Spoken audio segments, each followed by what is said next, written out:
اس وقت گھر والے کہہ رہے ہیں کہ بازار جانا ہے لیکن نماز کا ٹائم ہے، چلو نماز پڑھ کے نکلیں گے۔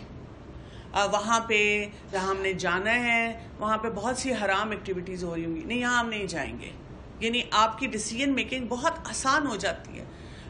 فلاں رشتہ دار اچھی طرح نہیں ملتا، لیکن قطع رحمی کے بارے میں اللہ کا کیا حکم ہے، اور صلہ رحمی کیا ہے، مل لیتے ہیں، کوئی بات نہیں، معاف کر دیتے ہیں۔ اگر انہوں نے شادی کا کارڈ ہمیں نہیں پہلے دیا اور باقی رشتہ داروں کو دے دیا، ہمیں کسی وجہ سے بلانا بھول گئے، تو کیا فرق پڑتا ہے؟ مطلب یہ کیسے ہو سکتا ہے کہ اتنا ہمارا آنا جانا تھا اور پھر بھی انہوں نے نہیں کیا؟ تو وہ جان کے تو نہیں انہوں نے کیا، بھول تو ہم سب سے ہوتی ہے۔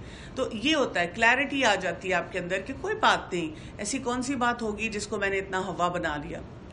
اسی کے ساتھ پھر آپ کے اندر جو ایک چیز آ جاتی ہے، ڈسپلن اینڈ سیلف ریگولیشن۔ آپ اپنے لائف سٹائل میں ڈیپینڈنٹ نہیں رہتے کہ ہر وقت آپ کو کوئی پوک کر کر کے بتا رہا ہے کہ یہ کام کرو اور یہ کام نہیں کرو۔ آپ کو خود سے احساس ہوتا ہے کہ مجھے ہر کام کرنا ہے۔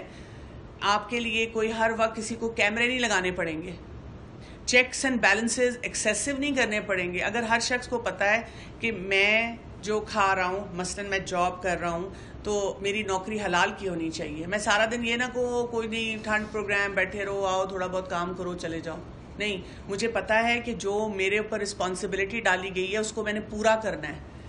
اور اگر کوئی سینئر یہاں موجود نہیں ہے، کسی کو نہیں بھی پتا چلتا، میرے رب کو پتا چل رہا ہے، اور میرے رب کو جب پتا چلے گا تو میں اس کا کیا جواب دوں گا۔ تو یہ وہ چیز ہوتی ہے جو آپ کو سیلف ریگولیٹ کر دیتی ہے۔ اور آپ کو پتہ ہے کہ بہت سے لوگ بچوں کے لیے بہت پریشان رہتے ہیں، اسپیشلی جب بچے ٹین ایج میں آنا شروع ہو جاتے ہیں، جوان ہونا شروع ہو جاتے ہیں، کہ جی ہمیں کیا پتہ ہے کیسے دوستوں سے مل رہے ہیں، کہاں آ جا رہے ہیں۔ تو میں ہر پیرنٹ کو بھی یہ کہتی ہوں کہ آپ اپنے بچوں کے اندر تقویٰ ڈالیں۔ اس رمضان میں اگر آپ اپنے بچوں پہ، ابھی بھی ہمارے پاس کچھ دن ہیں، اگر آپ تقویٰ کے اوپر بات کرنا شروع کر دیں تو کیا ہو جائے گا، آپ کے لیے بہت بڑی آسانی ہو جاتی ہے کہ آپ کے بچے جو ہیں ان کو بھی یہ مزاج مل جاتا ہے اپنے دوستوں کے ساتھ، اسکول، کالج، یونیورسٹی کے، ہم نے یہ کرنا ہے، یہ نہیں کرنا۔ وہ خود اپنے آپ کو ریگولیٹ کرنا شروع کرتے ہیں۔ لیکن تقویٰ جو ہے یہ دل کی کیفیت کا نام ہے۔ جب رسول اللہ صلی اللہ علیہ وسلم سے پوچھا گیا تھا تو انہوں نے دل کی طرف اشارہ کر کے کہا تھا تقویٰ ہاں ہونا، تقویٰ دل کے اندر ہوتا ہے۔ یہ کسی کے ہاتھ میں تسبیح پکڑنے سے نہیں لگے گا، یا کسی کو اسپیسیفک حلیہ بنانے سے، یا ہر بات پہ سبحان اللہ، جزاک اللہ، اللہ اکبر کہنے سے نہیں صرف ہوگا، وہ تو آٹومیٹیکلی انسان کے منہ سے نکلے گا۔ لیکن this is basically condition of your heart, آپ کے دل کی کیفیت ہے جو آپ کو اندر سے بتا دیتی ہے کہ یہ مجھ سے غلطی ہوگی، یہ مجھے کرنا چاہیے تھا، یہ مجھے نہیں کرنا چاہیے تھا۔ اور بہت بڑا فائدہ یہ ہوتا ہے کہ جو ہمارے دین کے بینچ مارکس ہیں وہ فالو کرنے آپ کے لیے آسان ہو جاتے ہیں۔ آج کے دور میں آپ دیکھیں ہم سارا دن یہی بحثیں کرتے رہتے ہیں کہ یہ حلال ہے حرام ہے، یا آج کل کے دور میں دین پریکٹیکل نہیں ہے۔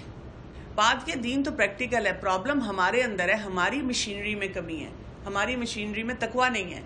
تو جب وہ فیول صحیح نہیں ہے، ڈالنا پیٹرول چاہیے تو ہم سی این جی اسٹیشن پہ کھڑے ہوئے ہیں، یا ہم ڈیزل ڈال رہے ہیں، یا ہم ایسی چیز ڈال رہے ہیں جس کی فلٹریشن صحیح نہیں ہے، پیور فارم نہیں ہے، تو پھر ہم سے وہ ہماری گاڑی نہیں چلتی۔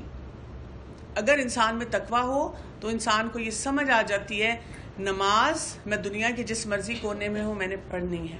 شرم و حیا کا سٹینڈرڈ جو مرضی زمانہ ہو وہ وہی رہے گا۔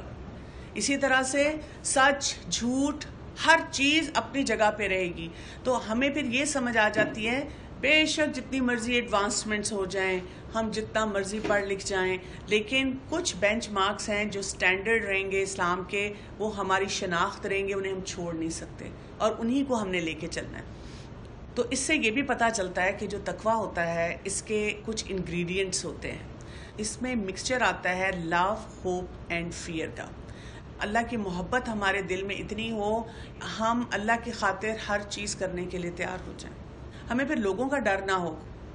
اس کے ساتھ ساتھ فیئر بھی ہونا چاہیے۔ وہ یہ فیئر نہیں ہے کہ جیسے آپ کسی ایسی چیز سے ڈر جاتے ہیں کہ آپ پھر اس کو اوائڈ کرنا شروع کر دیتے ہیں۔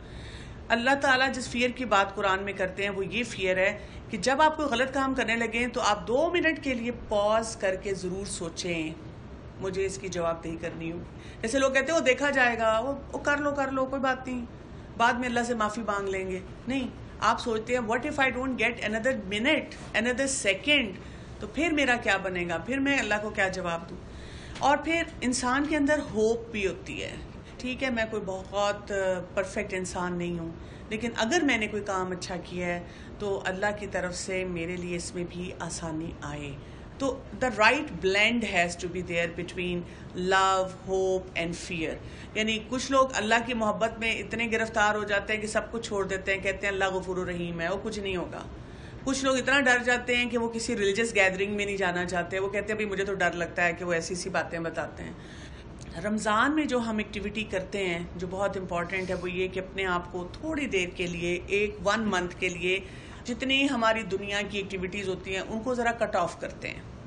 کہتے ہیں کہ نہیں، رمضان کے بعد اب رمضان میں ہم نے اپنا فوکس چینج کر دینا ہے. ہم میں سے ہر شخص کا لائف سٹائل چینج ہو جاتا ہے.